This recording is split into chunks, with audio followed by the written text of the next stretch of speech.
여호수아 7장 1절 말씀을 통해서 디딤돌과 걸림돌이라는 제목으로 하나님 말씀 함께 나누겠습니다. 여리고 성이 무너질 때 저번 주 잠깐 복습하는 거예요. 자, 여리고 성이 무너질 때 그곳에 있는 모든 사람들이 다 죽었습니까? 사는 사람이 있었습니까? 사는 사람이 있었죠? 라합과 그에게 속한 가족들은 다 살게 됐습니다. 라합은 그 정탐꾼, 여리고에서 온 정탐꾼이 왔을 때 목숨을 걸고 그 두 정탐꾼을 살려주었습니다.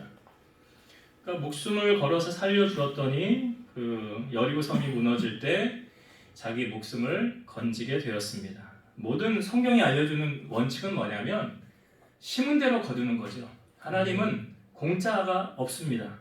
공짜가 없어요. 다 행한 대로 심은 대로 하나님이 갚아주시더라는 거죠. 라합은 그 정탐꾼들을 왜 살려줬지요? 하나님의 존재를 알았기 때문에 살려준 거죠.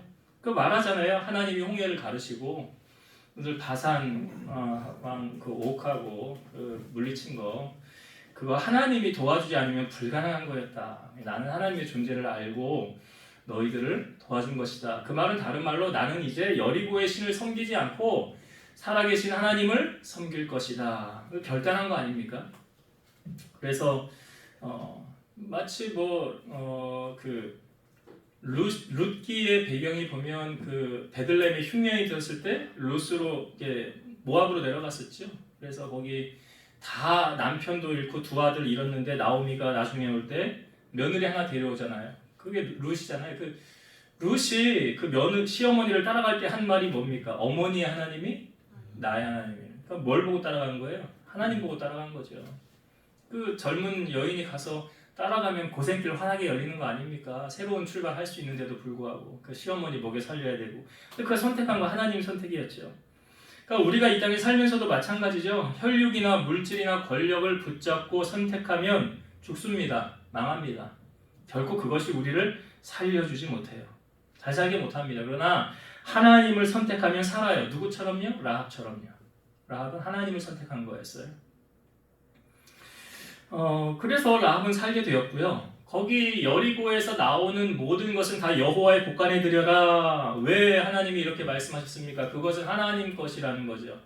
여호와께 구별된 것, 하나님의 것이다. 그래서 하나님의 것 두 가지 우리가 나누었었죠. 하나님의 것은 이거 두 가지는 하나님의 것이다. 첫 번째는 처음 태어난 것, 첫 소산. 내 재물과 내 소산물에 처음 익은 것으로 여호와를 공경하라 그랬죠. 그리하면 내 창고에 내 집들이 가득히 차고 식량을 내가 채워주리라. 잠언 3장의 말씀이잖아요. 그래서 우리가 하나님 앞에 첫 것은 하나님의 것이니까 하나님께 드려야 된다. 그래서 첫 월급이나 첫 농산물이나 첫 제품이나 하여튼 첫 것에 해당하는 것은 하나님의 것이다. 우리가 하나님께 헌신해야 된다. 그 다음에 두 번째가 하나님의 것은 11조다. 말라기 3장에 잘 나오지 않습니까? 11조와 감사함. 이거는 하나님 앞에 드려야 되는 건 누구 거래요? 하나님이. 이건 친히 내 거다라고 말씀하셨어요. 내 거다. 그래서 우리가 하나님을 시험해 볼 수 있는 유일한 한 가지가 뭐예요? 11조로 하나님을 테스트해보라 그랬죠. 보통은 하나님이 인간을 테스트하는데 이 11조를 가지고는 우리가 하나님을 테스트할 수 있다는 거죠. 전제 조건이 있어요. 내가 온전하게 행하고 난 다음에 하나님을 테스트하는 거예요. 나는 행하지 않고 하나님을 테스트하는 경우는 없습니다. 그러니까 말씀대로 그냥 내가 행하고 축복의 씨앗을 심음으로 말미암아 하나님이 내게 어떻게 갚아주시는가 그 시간이 지나면 그 열매가 보일 거 아닙니까? 근데 내가 하지 않으면 하나님은 그 하나님의 것이기 때문에 다 찾아가십니다. 하나님 다 찾아가세요. 내가 안 하면 내가 하나님 앞에 드리지 않아도 알아서 빼가십니다. 여러분 우리가 눈 뜬다고 내가 지킨다고 지켜지는 게 아니잖아요. 하나님이 그냥 이리저리로 쑥쑥쑥쑥 다 빼가시면 그거 왜요? 하나님의 것이니까 하나님 알아서 가져가세요. 그러니까 이거죠. 온전히 행하고 기쁨과 만족과 풍요를 누리든지 아니면 내가 하지 않음으로 말미암아 물질이 새나가고 고난을 당하든지 이건 선택은 여러분들이 하시면 되는 거니까. 그러니까 하나님은 하나님 뜻대로 다 행하세요. 이렇게. 그리고 우리가 저번 주에 이 말씀을 우리가 나누었습니다. 그래서 여러분들이 주신 말씀을 그냥 흘려보내지 마시고 내 것으로 삼으셔서 이렇게 하면 축복을 하나님께 내가 받을 수 있구나. 그리고 말씀대로 살면 하나님이 보장해 주시는 거잖아요. 그래서 하나님 축복의 증인들이 좀 되었으면 좋겠어요. 자, 여러분, 우리와 하나님의 관계는 어떤 관계입니까? 하나님을 우리는 아버지라고도 하죠. 그리고 우리는 자녀라. 그러나 하나님은 우리 아버지시고 우리는 자녀와의 관계다. 이런 하나님과 우리의 관계. 또 하나님과 우리는 뭘로 맺어진 관계냐? 언약으로 맺어진 관계다. 언약의 관계. 하나님과 우리는 약속의 관계, 또 말씀, 계명의 관계라는 거죠. 요한복음 14장 21절 예수님이 하신 말씀이에요. 나의 계명을 지키는 자라야 나를 사랑하는 자니 나를 사랑하는 자는 내 아버지께 사랑을 받을 것이요 나도 그를 사랑하여 그에게 나를 나타내리라. 그러니까 하나님을 사랑하면 말씀대로 지킨다라는 거예요. 말씀대로 지킨다. 그분의 말씀을 따른다. 그러니까 여리고가 무너져 내릴 때 그곳에 있는 모든 것은 여호와의 곳간에 드려라 라고 말씀하셨어요. 근데 그 다음에 덧붙인 말씀이 뭐냐? 잘 들어보세요. 너희가 취하여 고통을 당하게 되지 않도록 그 바친 물건에 손대지 말라. 하나님의 것에 손을 댔어요. 그러면 뭐가 따라오느냐? 고통이 따라와요. 고통이 따라와요. 이거는 만들어낸 말이 아니라 성경에 있는 말을 제가 여러분들에게 전한 거예요. 이게 여호수아 6장 18절에 있는 말씀이에요. 거기에 있는 말씀이라고요. 너희가 그것을 취하면 너희가 고통을 당하게 될 것인데 고통당하지 않도록 하라 그랬어요. 자, 이 말씀에 순종하지 않은 사람이 있습니다. 잘 아시죠? 아간이라는 사람이에요. 오늘 우리가 읽은 말씀 7장 1절에 나오잖아요. 아간이 그 온전히 바친 물건을 가졌음이라 그랬잖아요. 그래서 여호와께서 이스라엘 자손들에게 진노하시니라. 우리가 보통 하나님을 얘기할 때 하나님은 이런 하나님이에요. 사랑의 하나님, 자비의 하나님, 긍휼이 많으신 하나님. 근데 우리를 막연히 하나님이 우리를 사랑하시는 그런 하나님은 아니시다. 왜 아니냐? 우리가 하나님과의 약속을 어기면, 말씀에 불순종하면 그에 상응하는 대가를 지불하게 하시는 하나님이시라는 거죠. 자, 아간의 범죄로 이스라엘은 어떤 고난을 당하게 됩니까? 자, 아이성을, 이제 여리고성 무너졌잖아요. 그 다음 점령해야 될 성이 아이성이에요. 자, 백성들이 여호수아에게 가서 이렇게 말합니다. 백성을 다 올라가게 하지 말고 2-3천 명만 올라가서 아이를 치게 하소서. 그들은 소수이니 모든 백성을 그리로 보내어 수고롭게 하지 마소서. 그러니까 사람의 눈으로 보기에도 이 여리고성에 비하면 저건 아주 작은 성이니까 2-3천 명 보내서 점령하면 그거 충분히 우리가 이길 수 있습니다. 그렇게 얘기해서 아이성을 쳐들어갔어요. 자, 어떻게 됐느냐? 아이성 앞에서 도망을 당했어요. 이스라엘 백성들이. 그리고 36명쯤 죽었더라 그랬어요. 자, 여호수아가 아니 쉽게 이길 줄 알았던 싸움을 우리가 졌단 말이죠. 하나님 우리가 왜 졌습니까? 하고 하나님 앞에 엎드리는 거예요. 자, 이 부분을 성경을 한번 볼게요. 7장 8절부터 보겠습니다. 여호수아 7장 8절부터 제가 12절까지 읽어볼게요. 주여, 이스라엘이 그의 원수들 앞에서 돌아섰으니 내가 무슨 말을 하오리까? 가나안 사람과 이 땅의 모든 사람들이 듣고 우리를 둘러싸고 우리 이름을 세상에서 끊으리니 주의 크신 이름을 위하여 어떻게 하시려 하나이까 하니, 여호와께서 여호수아에게 이르시되 일어나라. 어찌하여 이렇게 엎드렸느냐? 이스라엘이 범죄하여 내가 그들에게 명령한 나의 언약을 어겼으며 또한 그들이 온전히 바친 물건을 가지고도 도둑질하며 속이고 그것을 그들의 물건들 가운데 두었느니라. 그러므로 이스라엘 자손들이 그들의 원수 앞에 능히 맞서지 못하고 그 앞에서 돌아섰나니 이는 그들도 온전히 바친 것이 됨이라. 그 온전히 바친 물건을 너희 중에서 멸하지 아니하면 내가 다시는 너희와 함께 있지 아니하리라. 그러니까 너희들 왜 졌는지 알아? 그 이유를 얘기해 주는 거예요. 내가 분명히 얘기했잖아. 여리고에서 나오는 그것은 내 것이라고. 너희들 가지면 안 된다고. 근데 너희가 나와 한 언약을 어겼다는 거예요. 그거 너희가 취했다는 거예요. 여호수아는 몰랐죠, 이 사실을. 몰랐죠. 근데 하나님을 속일 수 있습니까? 못 속이죠. 너희가 나와 언약을 어겼으니 내가 너희를 돕지 않고 너희가 그 전쟁에서 진 거야. 그러니 너희 중에 이 죄악을 제거하고 나서 내 앞에 오면 내가 너희를 도울 것이니라 그래요.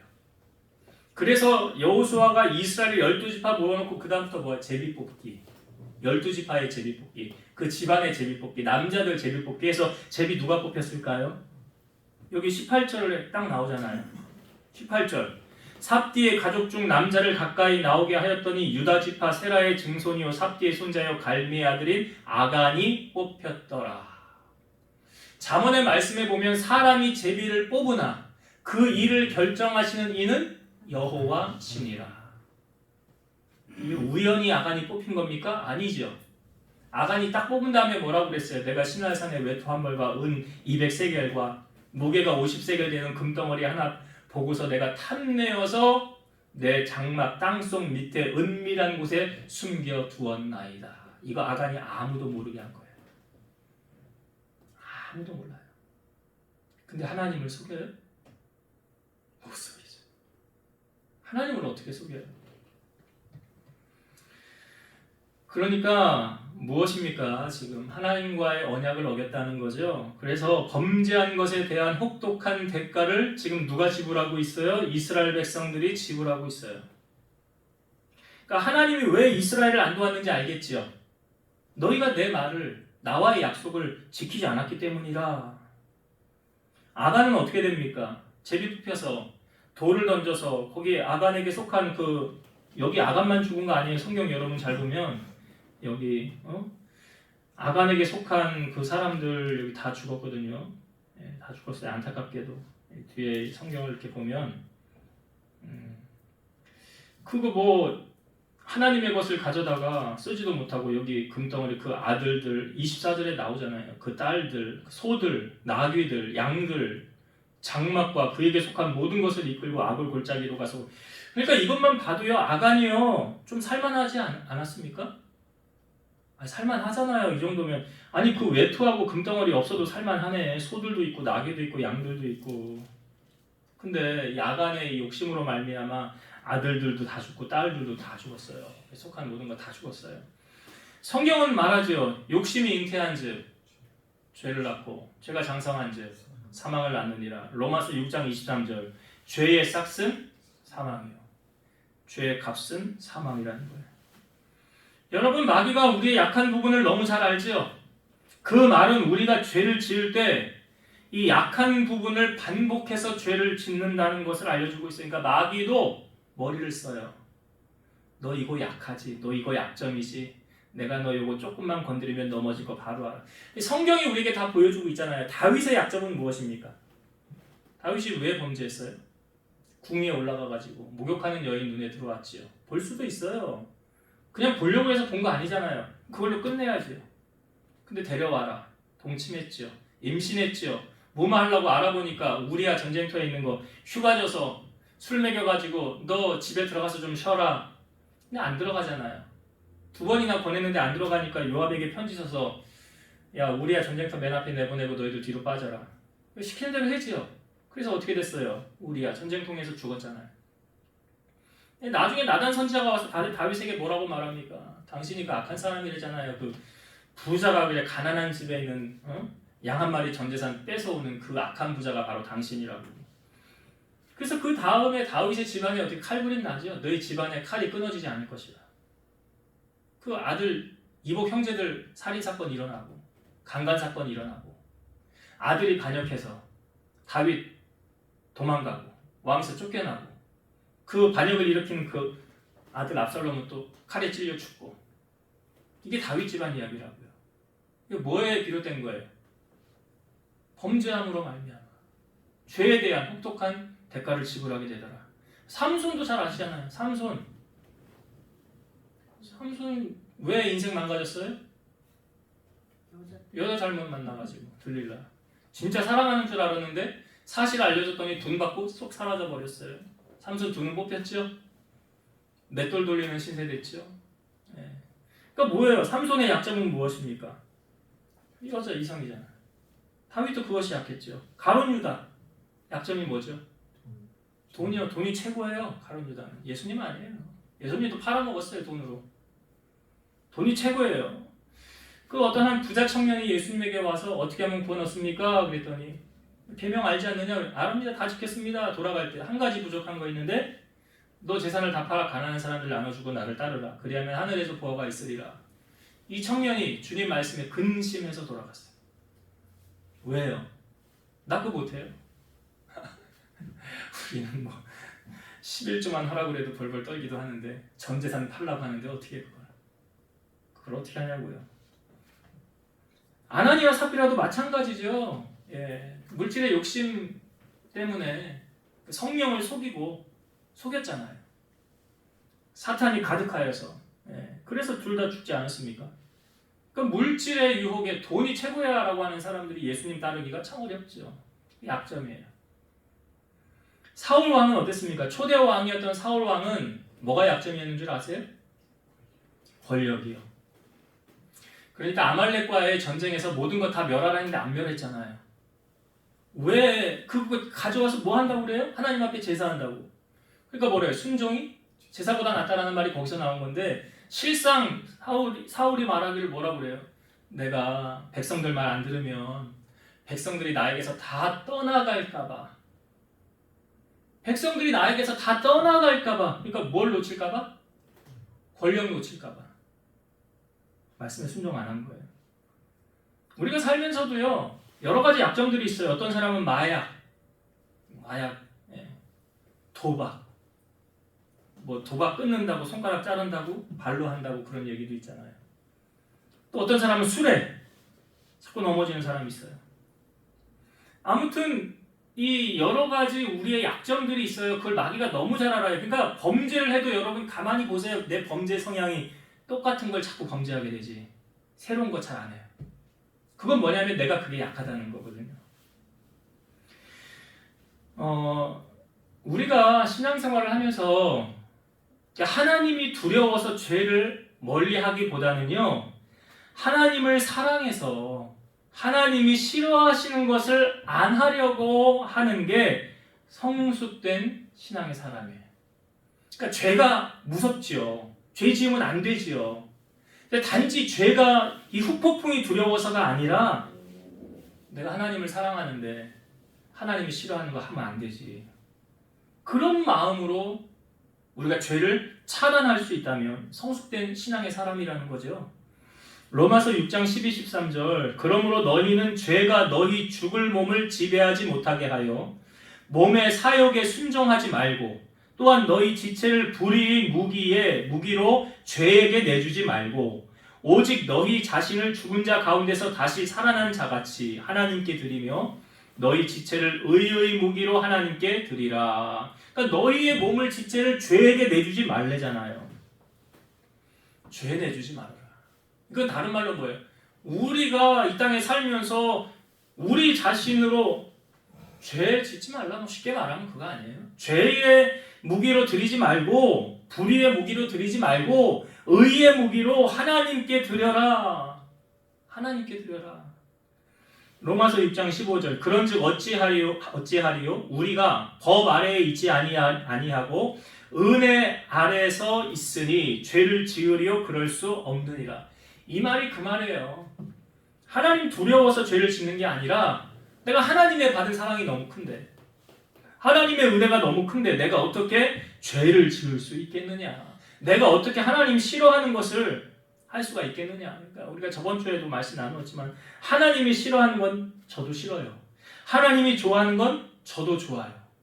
이러한 신앙의 시각을 가지고 우리가 살아간다면 하나님의 영광이 되고 하나님의 기쁨이 되는 삶을 살아갈 수 있다는 거죠. 그래서 하나님의 말씀을 정말 우리가 생명같이 지키고 있는가. 오늘 아간을 보면서 여러분 이 아간이 하나님의 말씀에 불순종했잖아요. 그로 말미암아 다가오는 후폭풍이 엄청나다는 거 보이시죠? 괜히 죄 없는 36명 죽게 되었고요. 그 아이성 전쟁에서 패배하게 됐고요. 그러니까 하나님도 말씀에 순종하며 지키는 자를 하나님은 도우시고 불순종하고 순종하지 않으면 그에 따르는 대가를 하나님이 지불하시더라. 그것을 아간을 통하여 우리에게 먼저 한 가지 보여주고 있고 하나 더 나누고 싶은 은혜는 뭐냐면, 자, 지금 이 아간 한 사람의 문제가 전체 공동체의 문제로 다가왔다는 거죠. 범죄한 것은 아간 한 사람인데 왜 36명이 죽고요? 전쟁에서 패배하게 되었는가? 단순히 한 사람의 문제가 아니라 이걸 전체의 문제로 하나님은 해석하고 계신다는 사실이죠. 우리 간혹 이래요. 가끔 이래요. 아이, 나 하나쯤이야 뭐. 나 하나쯤이야 그렇게 안 해도 되지. 근데 오늘 성경에 보니까 그 한 사람이 전체 공동체를 살리기도 하고 죽이기도 하더라는 거죠. 그러면 아간은 이스라엘 전체 공동체의 걸림돌이에요, 디딤돌이에요? 걸림돌이에요. 마치 설교 준비하면서 가룟 유다 생각났어요. 예수님이 가룟 유다를 향하여 아예 태어나지 않았으면 좋을 뻔하였느니라 라고 말한 사람이 가룟 유다잖아요. 지금 이스라엘 백성들이 하나의 공동체 아닙니까? 하나의 교회로 바라본다면 아간은 교회의 부흥을 막고 하나님의 역사를 가로막고 있는 사람이라는 거죠. 광야교회 40년 광야를 돌 때도 비슷한 사건이 있었어요. 자, 모세가 구수여인을 취하였다는 이유로 아론과 미리암이 모세를 찾아와서 비방을 하기 시작합니다. 하나님이 너하고만 대화하냐? 우리하고도 대화한다. 비꼬는 거예요, 이게 형으로서 누나로서 동생인 모세를 비꼬는 거예요. 하나님이 가만히 보고 있다가 너희 세 사람 회막 앞으로 모여라 그래요. 세 사람이 딱 모였을 때 하나님이 이렇게 말씀하시죠. 내가 사람하고 대화도 하고 뭐 형상도 보이기도 하지만 내 종 모세와는 그렇게 하지 않는다. 그와는 내가 면밀히 말하고 얼굴을 대면하여 말하고 명백하게 얘기하고 나의 모든 일을 그에게 말하느니라. 너희는 어찌 내 종 모세 비방하기를 두려워하지 아니하느냐 하고 하나님이 그 말씀하시고 떠나갔는데 그 다음에 미리암에게 나병이 들어요. 그것을 바라본 아론이 모세를 향하여 내 주여 우리가 우매하게 행하였으니 용서하옵소서. 모세가 기도하죠. 하나님 불쌍히 여기사 용서하시고 이 나병을 거두어 주옵소서. 그랬더니 하나님께서 그 미리암을 그 진영 밖에 7일 동안 머무르게 한 다음에 들어오게 해야 할지니라. 근데 여러분 그 미리암 때문에 지금 전체 공동체에 어떤 영향을 줬습니까? 성경이 이렇게 말하죠. 백성은 그를 다시 들어오게 하기까지 행진하지 못하다가 돌아와서 행진하니라. 그러니까 지금 이 아론과 미리암 때문에 이스라엘 백성들이 행진을 못한 거예요. 나아가지를 못한 거예요.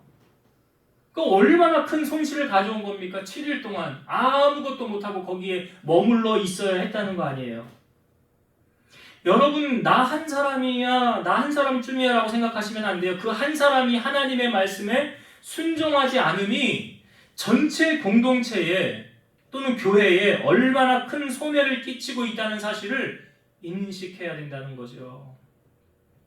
제가 아는 어떤 분이 타 지역에서 이사를 와서 교회를 정하려고 이제 여러 저런 교회를 찾잖아요. 교회를 다니는데 몇 교회 다니다가 이 교회 참 괜찮다, 마음에 들다 하고 등록을 하려고 그랬는데 그때 자기 예전에 힘들게 했던 사람이 거기 있었대요. 그 교회에. 아주 그 사람 때문에 마음고생도 심하고 아주 여러 가지로 힘들었었던 것 같아요. 자, 이분이 그 교회에 등록을 했을까요? 안 했을까요? 안 했어요. 안 했어요. 왜 안 했는지 아시겠죠? 그 누구 때문에? 그 사람이 있는 데서 같이 신앙생활을 못하겠다는 거 아니에요. 로마서 12장 18절 할 수 있거든 너희로서는 모든 사람과 더불어 화목하라. 화목하라. 그러니까 우리가 이 땅에 살면서 뭐 싸울 일도 많고 뭐 다툴 일도 많고 하지만 갈라디아서 말씀에 뭐라고 말합니까? 피차 싸우고 다투면 멸망할까 조심하라 그랬죠.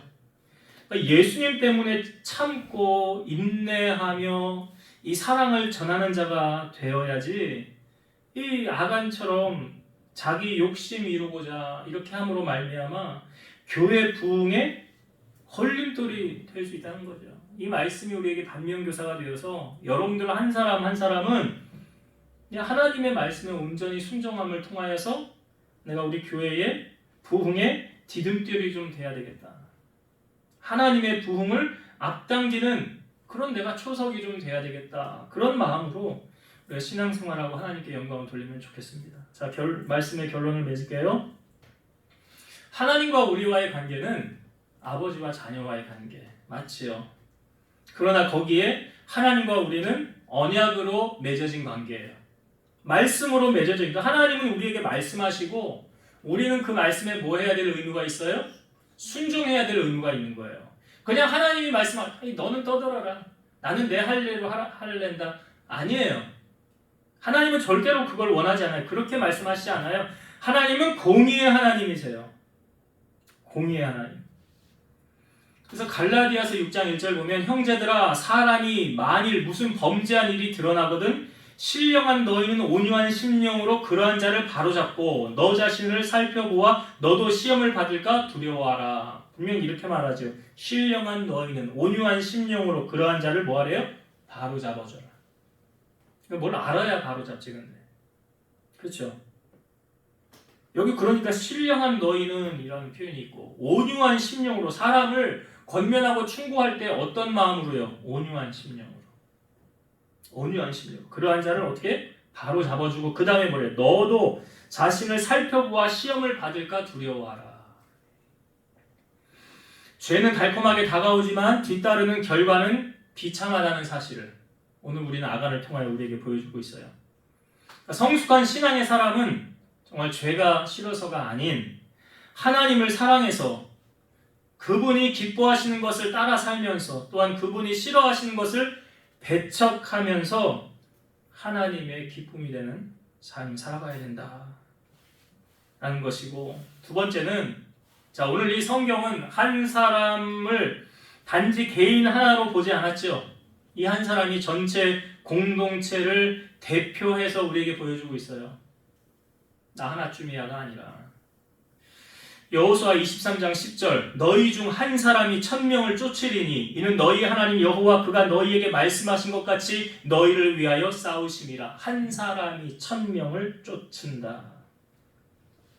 그러니까 나 한 사람이 전체 공동체의 디딤돌이 될 수도 있고 걸림돌이 될 수도 있다라는 사실이죠. 오늘 아간을 통하여서 여러분 아간 같은 걸림돌이 되지 마시고 이스라엘이 블레셋과 40일 동안 싸울 때 아무도 나가서 싸우지 않았지만 다윗이 나가서 골리앗 물리쳤잖아요. 다윗같이 디딤돌, 이스라엘을 구원한 디딤돌 아닙니까? 다윗이 이스라엘 구원했잖아요. 그렇게 쓰임받는 여러분이 되셔서 여러분들로 말미암아 교회가 부흥하고 하나님께 영광을 올려드리시는 그러한 하나님의 기쁨의 삶을 살아가는 여러분 다 되시기를 주의 이름으로 축원드립니다. 기도하시겠습니다. 오늘도 살아서 역사하신 하나님, 우리와 하나님의 관계는 아버지와 자녀의 관계입니다. 또한 하나님은 우리에게 말씀하시고 우리는 그 말씀에 순종해야 될 의무가 있습니다. 오늘 아간은 하나님이 하신 그 말씀에 순종하지 않음으로 말미암아 그 욕심에서 비롯된 결과로 말미암아 그들은 다 죽임을 당하게 되었고 이스라엘 백성들은 아이성과의 싸움에서 패배하게 되었습니다. 우리가 하나님의 말씀에 온전히 순종할 때에 하나님은 우리의 편이 되어주시고 우리를 돕는 자 중에 계시는 줄로 믿사오니 우리 사랑하는 성도들이 하나님 말씀 붙잡고 하나님의 말씀에 전적으로 순종함을 통해서 하나님의 일하심을 목격하며 하나님의 영광을 체험하고 기적을 맛보고 간증하는 삶을 살아가게 하여 주시옵소서. 아간 한 사람의 범죄는 전체 공동체에 걸림돌이 되었습니다. 하나님 우리는 우리 교회에서 신앙생활을 할 때 나 하나쯤이야 라는 생각을 하지는 않았는지요.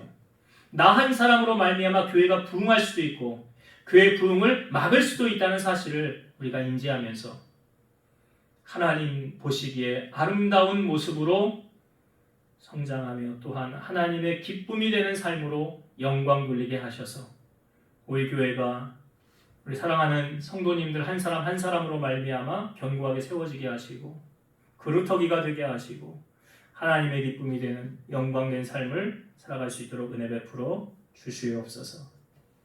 이제는 우리를 모든 죄악 가운데서 구속하신 예수 그리스도의 은혜와 하나님의 사랑하심과 성령님의 내주, 교통, 인도, 역사 충만케 하심이 사랑하는 성도들 머리 위에, 저들 가정 위에, 이 재단과 나라와 민족 위에 이제로부터 영원토록 함께 있을지어다. 아멘.